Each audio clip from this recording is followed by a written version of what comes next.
On this episode, we're going to talk about some eyeshadow that on first glance does not look very good.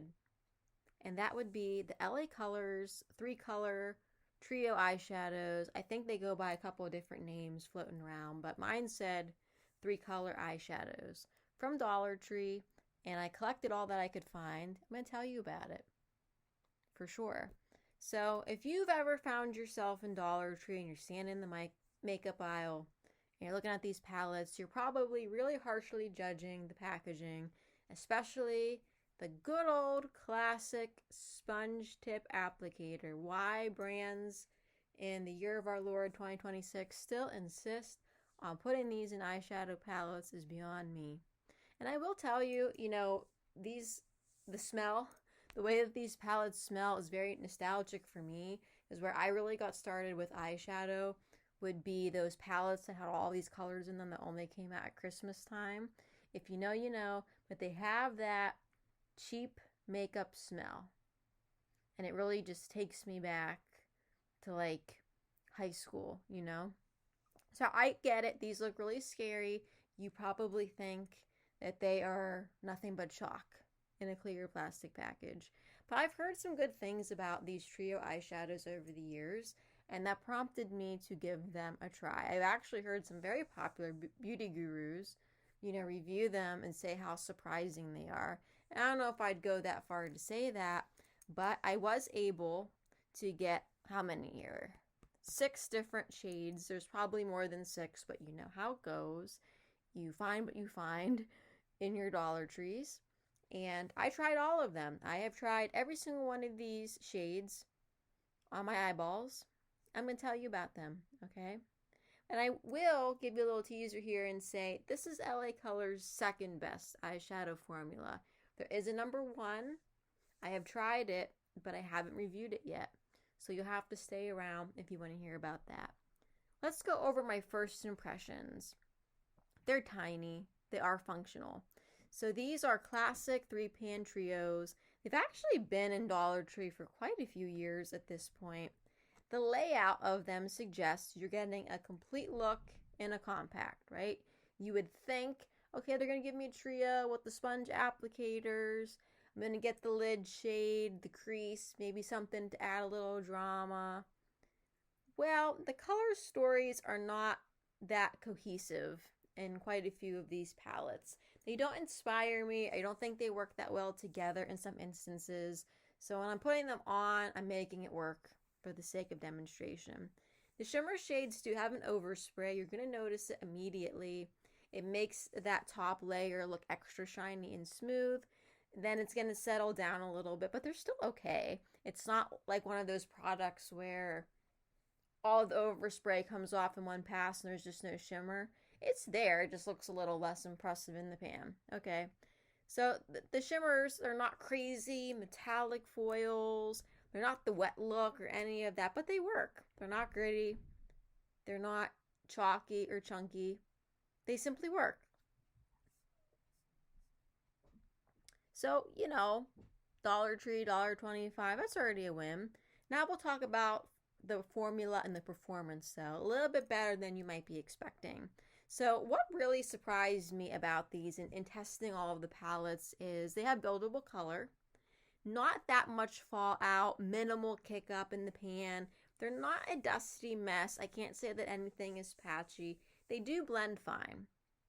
So I'll speak more on the buildable pigment. I come to expect that with Dollar Tree eyeshadow. I am not expecting this to be some Natasha Denona, Urban Decay, Danessa Myrick sort of thing.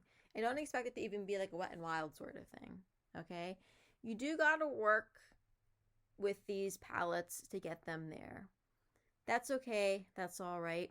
You can layer them, you can build them. They don't get crazy looking, muddy, heavy. So really, if you're a beginner, you're not that experienced in eyeshadow, you don't want to do a lot of eyeshadow, this is a safe choice.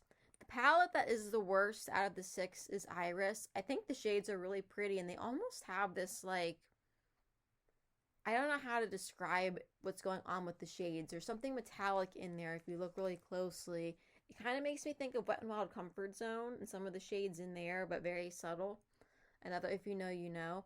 But man, I mean, you really just can't build up iris that much, unfortunately, for as pretty as they are in the pan. So again, not a whole lot of fallout, which I appreciate at this price point.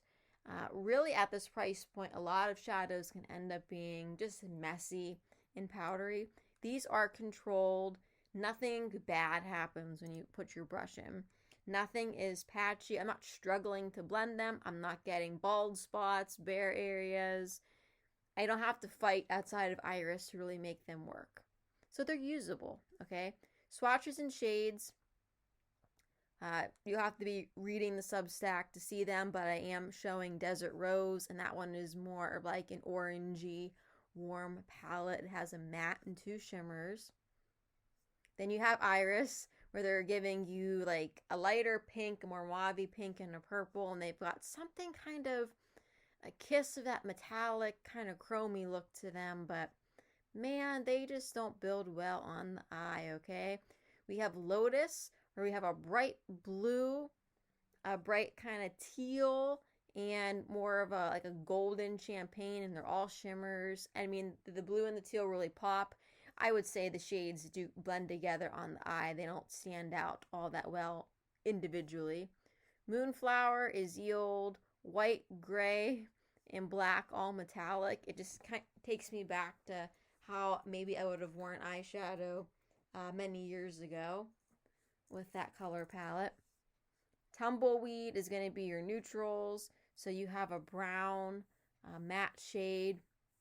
You have a champagne shimmer and more of a deeper golden brown shimmer. Water Lily is a neutral shade that is very close to my natural skin tone, so you can't see the swatch very well, doesn't show up.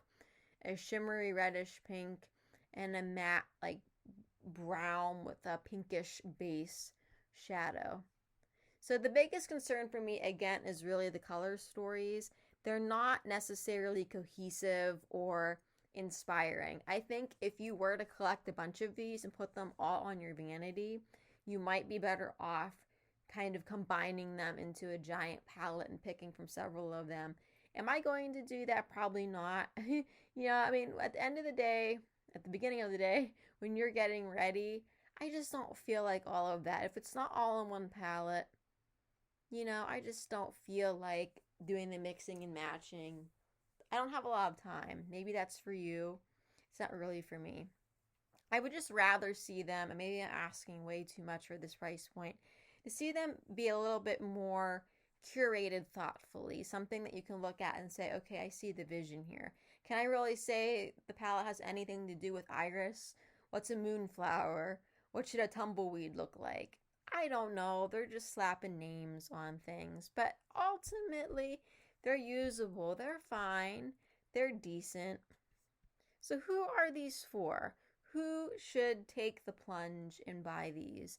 Beginners that are learning to do eyeshadow, someone with a super budget-friendly makeup kit, maybe a teen, somebody just starting to dabble, anyone that wants low-stakes makeup experimentation, or people like me, content creators who like playing with dollar store makeup.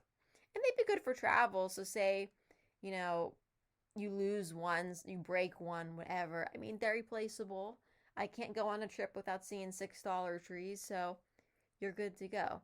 They're buildable, they're forgiving, they're not overly intense. You're probably not going to dip your brush in and mess up your eye look in 2 seconds, okay?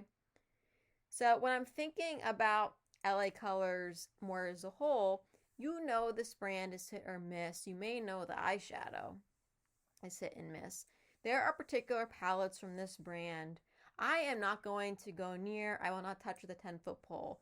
They look bad. They look bad enough that you just know, but I have seen them tested on videos, and it's those ones where you get quite many shades in the palette, but the palette is small. The pans are very small. If you look at them, almost always there's not a whole lot of differentiation between the shades, and I'll watch women try to put these on in videos, and they're trying to build, and they dip in again, and I'm just not seeing the pigment. I'm not seeing the difference between the colors on the eye, and they make comments or like they're trying to make it work. No. If you're going to go with LA Colors eyeshadow, The trios are okay. And if you find the quads, the long quads, that's the number one. And that's what I'm going to do a separate review on. So that's what it is. Are they somewhat more consistent than some of the larger, cheaper palettes? They sure are. The texture is controlled. The blend is reliable. The shimmer isn't off the charts. So I think it's a pretty good endorsement for Dollar Tree makeup. Final thoughts. Are they worth it at all?